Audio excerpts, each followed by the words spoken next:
Okay, I'm back. These are the maraschino cherries. Those are kind of hot still. Let me move this. And this one. Okay, here's the maraschino cherries. You see that, I hope? We've got 6 jars out of 4.5 pounds. Then we have some leftover juice. And so we cooked it down a little ways.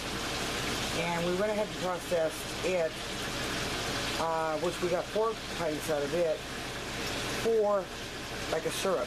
You put it over pancakes, and put it over ice cream, whatever you want. Anyway, that's what they look like. They look really yummy.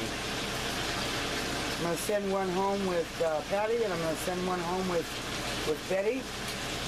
And that way they know what it tastes like, what it looks like, what it's supposed to be like. So when they make theirs, because they both want to make maraschino cherries. Anyway, I thank you very much for watching. You take care. See you in the next video.